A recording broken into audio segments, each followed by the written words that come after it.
Malayalam online ക്ലാസ്സിലേക്ക് ഏവർക്കും സ്വാഗതം.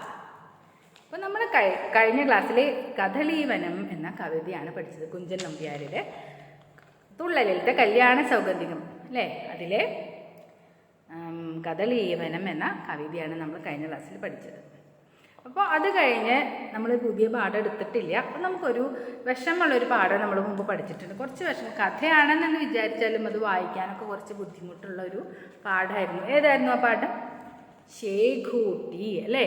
അപ്പോൾ ആ ശേഖൂട്ടി എന്ന പാഠത്തിലെ അർത്ഥവും വിപരീതവും ഒന്ന് ഞാൻ ക്ലാസ്സിൽ പറഞ്ഞു തരാം. അപ്പോൾ എല്ലാവരും നോട്ട്ബുക്ക് എടുക്കുക, ശ്രദ്ധിച്ചിരിക്കുക ഞാൻ പറയുന്നത്.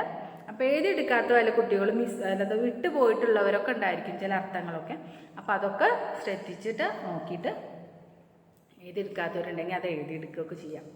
അപ്പോൾ ഞാൻ ജസ്റ്റ് അർത്ഥങ്ങളൊക്കെ അങ്ങോട്ടും വായിച്ച് അതിൻ്റെ അർത്ഥമൊക്കെ ഒന്ന് വിശദീകരിച്ച് നിങ്ങൾക്ക് പറഞ്ഞു തരാം. അത്രയേ ഉള്ളൂ. അപ്പോൾ എല്ലാവരും പാഠം എടുത്തോളൂ, നോട്ട്ബുക്ക് എടുത്തോളൂ. പാഠം 13 ശേഖൂട്ടി.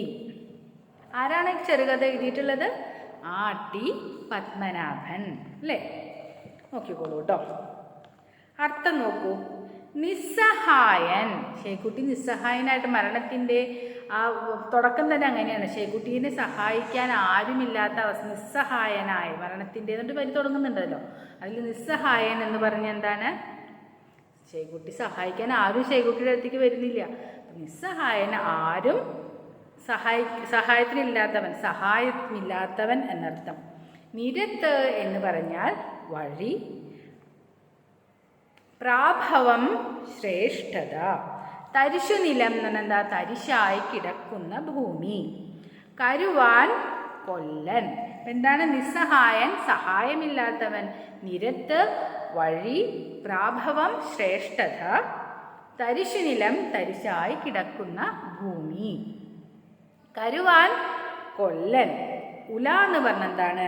ലോഹങ്ങൾ ഉരുക്കുന്ന കുഴി. നിവൃത്തി തീർച്ച. കലമ്പൽ വഴക്ക്. തൃപ്തി മതി എന്നുള്ള ഭാവം. കൂറ്റൻ എന്ന് പറഞ്ഞാൽ എന്താ? വലിയവൻ എന്നുള്ള അർത്ഥമാണ്. സാമാന്യം സാധാരണമായ. വിപരീതം നോക്കൂ. സാമാന്യം തന്നെയാണ് തുടക്കത്തിൽ വരുന്നത്. സാമാന്യം വിപരീതം എന്താ? അസാമാന്യം. അസാമാന്യം. കൂട്ടുക കുറയുക. പുതുമ പഴമ. തുറക്കുക അടയ്ക്കുക. രസം നീരസം. അപ്പം എന്തൊക്കെയാണ്? സാമാന്യം അസാമാന്യം. കൂട്ടുക കുറയുക. പുതുമ പഴമ. തുറക്കുക അടയ്ക്കുക. രസം നീരസം. പര്യായം നോക്കൂ. നായാ പര്യായം എന്താണ്? ശ്വാവ് ശുനകൻ. എന്താണ് നായയുടെ പര്യായം? എന്താ? ശ്വാവ് ശുനകൻ. കഴുത്ത് പര്യായം എന്താണ്? ഗളം കണ്ഠം. എന്താണ് കഴുത്തിൻ്റെ പര്യായം? ഗളം കണ്ഠം. എങ്ങനെയാ ഉച്ചരിക്കുന്നത് ശ്രദ്ധിച്ച് നിങ്ങൾ കേൾക്കണം കേട്ടോ. ഗളം, ഗാനം, ഗീത എന്നൊക്കെ പറയുന്ന ആ ഗാ തന്നെയാണ് ഗളം. അപ്പം നിങ്ങളൊന്നും സ്ട്രെസ്സൊന്നും അവിടെ കൊടുക്കേണ്ട, സാധാരണ രീതിയിൽ ഉച്ചരിച്ചാൽ മതി. ഗളം. പിന്നെ അടുത്തത് എന്താ? കണ്ഠം. കണ്ഠം. ഓക്കെ. അടുത്ത് നോക്കൂ. അർത്ഥവ്യത്യാസം. പ്രാഭവം നമ്മൾ കഴിഞ്ഞ ക്ലാസ്സിൽ അർത്ഥത്തിൽ പഠിച്ചിട്ടുണ്ട്. ശ്രേഷ്ഠത അല്ലേ. പ്രാഭവം പ്രഭാവം. അപ്പം പ്രഭാവം എന്ന് പറഞ്ഞു കഴിഞ്ഞാൽ മഹിമ. പ്രാഭവം എന്ന് പറഞ്ഞാൽ ശ്രേഷ്ഠത. എന്താണ്? പ്രാഭവം ശ്രേഷ്ഠത, പ്രഭാവം മഹിമ. ഇതാണ് നമ്മുടെ ശേഖൂട്ടിയിലത്തെ അർത്ഥവും വിപരീതവും പര്യായവും അർത്ഥവ്യത്യാസം. അർത്ഥവ്യത്യാസം ഒരെണ്ണയിലുള്ളൂ.